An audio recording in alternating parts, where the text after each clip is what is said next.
Excuse me, everyone. We're starting. Welcome to the Baltimore Science Fiction Society. I'm happy to come out. Looks like a great turnout. You know we do book club. You know we do critique circles for writers. You know we do workshops. Our next one's coming up in January. You know we do social meetings, gaming meetings, and we also do author events. We want the people who create the genre that we love to come out and talk with us about that genre. And that's what's going to happen tonight. So I'm going to get out of the way and let them introduce themselves and get to it.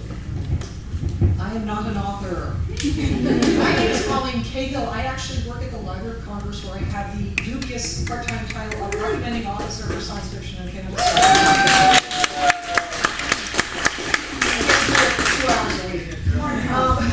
Very, very part-time. I am here to introduce you to these charming ladies and to throw a few questions at them, and then eventually to tell them to shut up.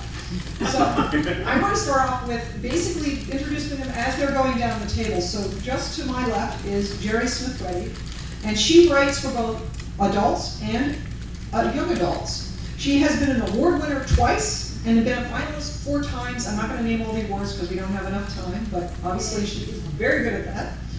And she is writing the 4th and last of her WVMP Radio Vampire series, Lust for Life. It is out? Okay. You've done that. Your website needs updating. It says it's out in a month today. It says the book will be out in a month. Yeah. That's why I'm saying it's not. It's okay. Oh, I'm sorry. All right. All right. So it is coming out. And she is an amazing person because she uses writing to keep her tendency from being a problem maker rather than a problem solver. And we are happy just because we get the books. Next to her is Brenda Clough, who has been a Nebula and Hugo nominee. She blogs every week for Book View Cafe. And she has several titles there that you can buy as ebooks, including Speaker to Our Desires. And she is a knitter extraordinaire. I'm sure you made the piece that you were I bought it at DJ now. How did you do that to me? She's honest. Next to Brenda is, some of you may know her as Mindy Klowski, but she also writes under the name Morgan Keys. She has written adult fantasy. She is now writing young adult fantasy. The book Dark Beast is the one that is out right now, and she is also very good because she is a former librarian. So, live in fear.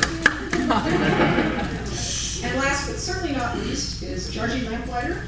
She has written the Prospero's Daughter trilogy, which is a mix of Shakespeare, especially Tempest, and a touch of the noir. It is a very interesting series. She's married to an author, John Wright, and mother of 4.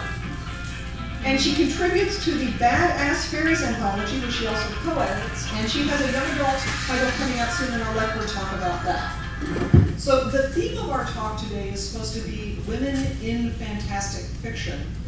And we did this show a while ago, and I was asked to repeat it, and there's no way we're ever going to do that because we don't even remember what we talked about last time. So I'm going to start out with a question that I don't think I asked last time, which is, if you're writing about women in fantastic fiction, is that different than writing in other types of fiction? And should it be, or should it not be? So, well, I can speak to this because I just finished my first well, I think it's fantastic. But I mean, it's crap because it's just the first draft. But it's not paranormal or fantasy or science fiction. It's just a contemporary young adult novel. And so I've written both realistic and fantasy fiction now. And my approach to it is the same. I try to create both male and female characters who are well-rounded, who are defined by more than just their gender or by any one aspect of their life.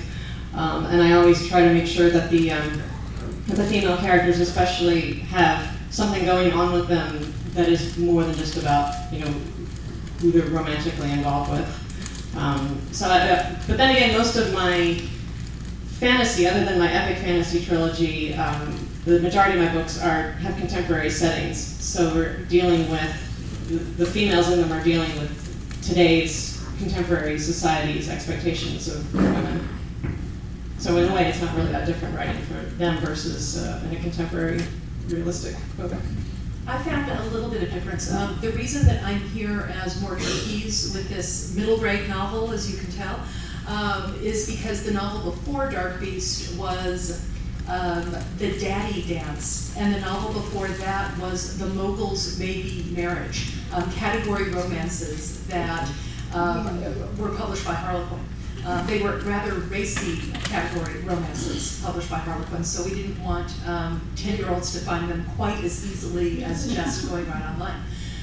And while I wouldn't say that writing romance heroine is vastly different, there are some other considerations, and they're mostly because of the romance genre and its tropes and the expectations of both publishers and readers there. Where women have a much narrower range of action. And the romance publishers will tell you, category romance publishers will tell you, we'll look at anything under the sun, we'll consider anything at all. But within the category section of the field, category romances are the short ones that you find in grocery stores. There are romances where you can break outside of the tropes. But for category romance, is it actually still in their guidelines? Is it that rigid still? Or the guidelines will tell you you can have any woman, any type of woman doing anything whatsoever. But the purchase decisions are actually made within a pretty narrow range. And so I find that my fantasy heroines, including the light paranormal romance or light urban fantasy heroines that I have that have been published by Harlequin, by the same company doing the very narrowly defined category romance. I have much wider range in those. But within that small subset, that one particular genre, I think that it is different to write women because they're not able to do as many things as real women can.